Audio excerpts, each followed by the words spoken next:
welcome. Thanks to be with us. Okay. I can speak now, huh? I'm good? Yeah, I will give you the screen and then we can start, Coach. Tell me when to open up the presentation, but I want to first of all I want to say hello to everybody. My understanding is we have people from all over the world. I heard Turkey is in the house. I heard Africa is in the house. So I'm very excited to be able to talk to you guys. I want to give you a little bit more insight on myself. Obviously, I'm going to talk football with you guys, cover 4, read coverage. It's a good coverage. We used that for a long time. But I want to let you know that I was actually, I'm a product of the European football, American football scene. I was a long time in the German league. I played junior football in Germany. I coached in Germany. And then I got my first head coach gig in Berlin. And I failed. I quit halfway through the season because I couldn't get it done. I was 26 years old, the youngest head coach in GFL history at that time, and I couldn't get it done. So I was about to quit football, and a good friend of mine asked me, "Hey, you got to continue doing what you're doing. I help you to get something in the U.S. where you can visit and watch and learn." So I went to Nichols College in '96 and was a volunteer coach. I just went there. I knew nobody. My friend, his neighbor, was the new head coach there. The head coach's name was Jim Foster. I owe Jim Foster a lot. And he got me under his wings. I had never met the man before. I was waiting at a bus station in New Haven for 4 hours at night just for him to pick me up. And I stayed 3 years there and actually, got a real job with him, and ended up being the defensive coordinator in my 3rd year with him. And I'm saying that because as a young coach, you got to go out there, you got to go and find ways to get better. Now, there was no web seminar at that time. I don't even know if there was any internet.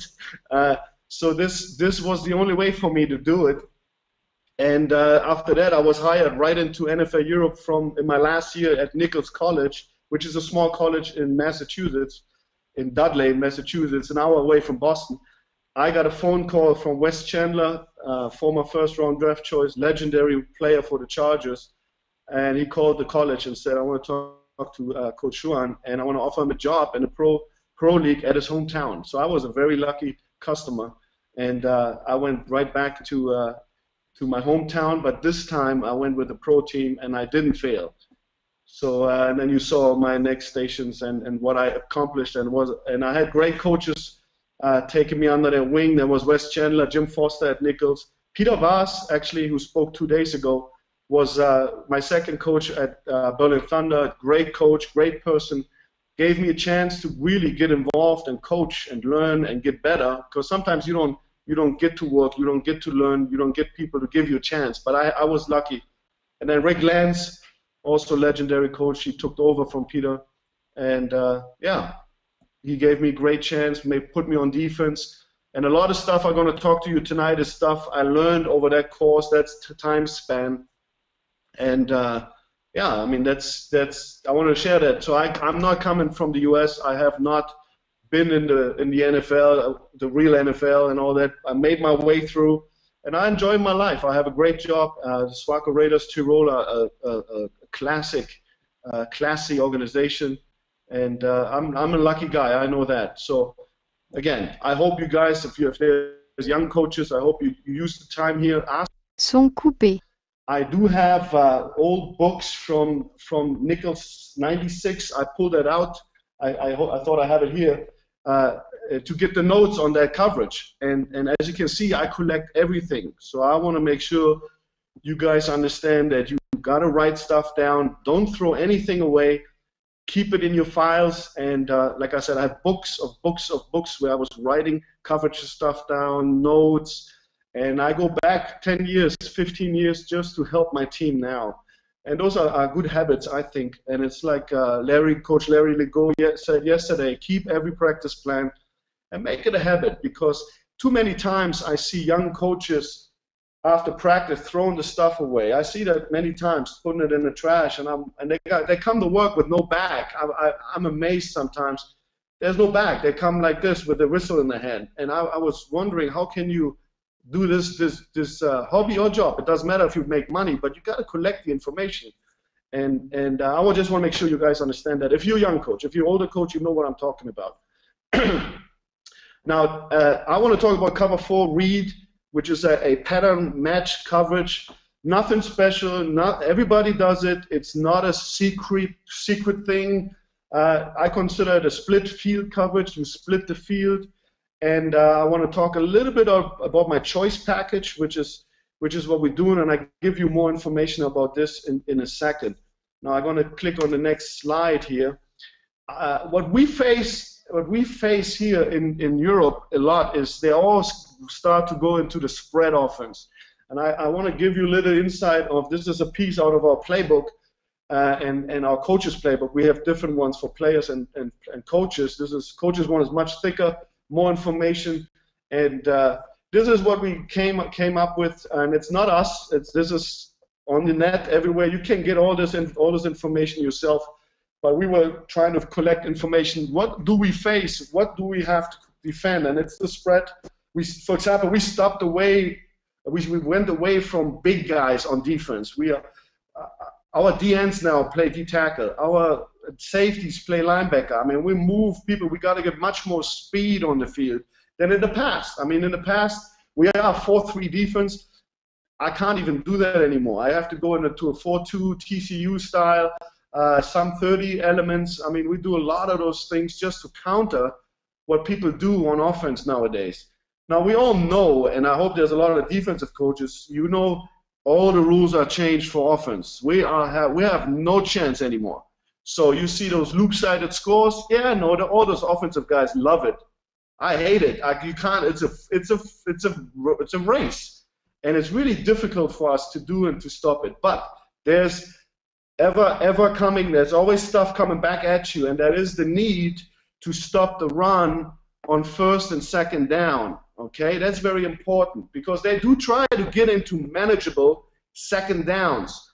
Every offense is the same there with that approach.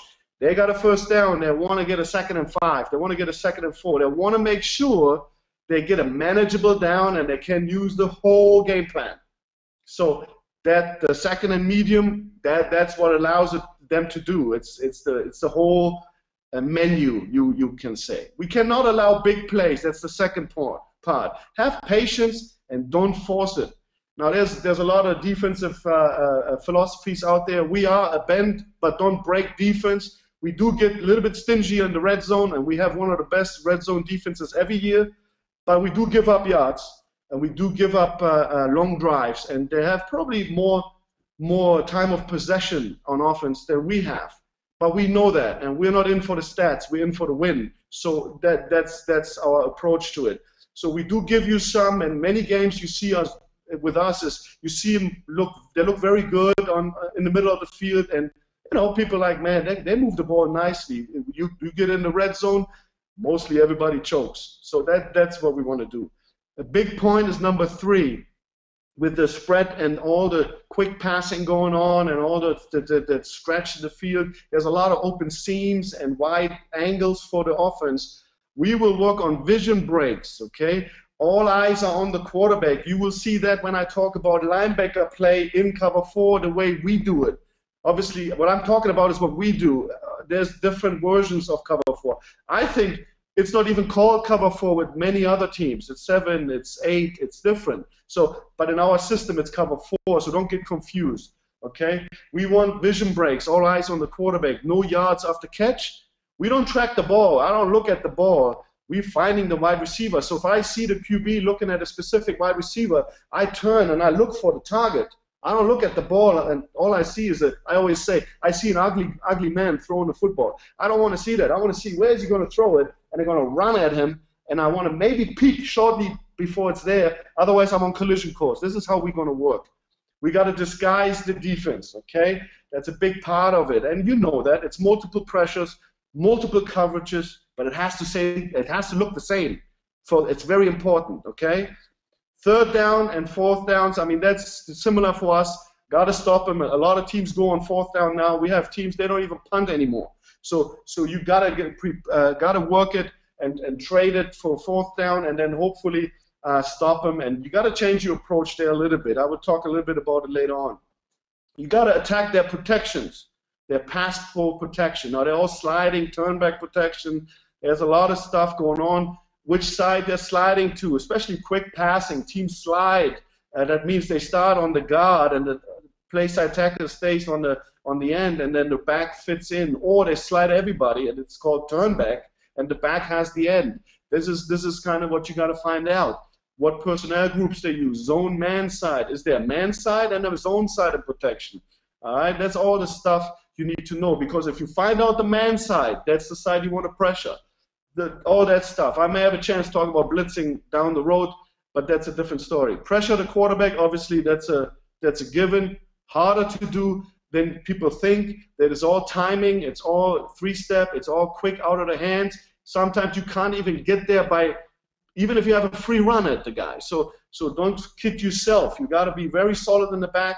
You got to be very solid up front. That's why you got to think about the protection. You got to, even with a free runner, you may have no sack, so you got to know about that. That's the new football, all right? You got to create negative opportunities, so they have negative, like you got to create a second and long. You got to create unmanageable downs for them, or bad manageable downs, okay?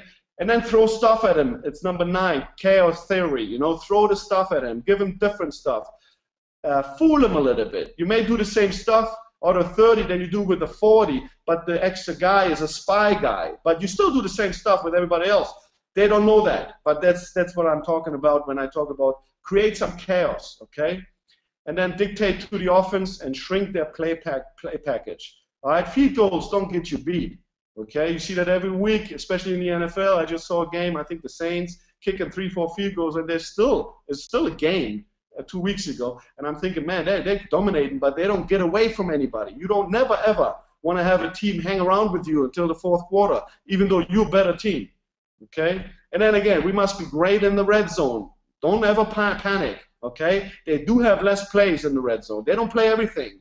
So video study, know what they're doing is very, very important. But red zone, that's where it counts. Okay? That's where the money is. It's not about looking great on the 50-yard line. You know, it is important in the red zone. Okay, I wanted to give you that so you know that's probably 90% of everybody in the room here.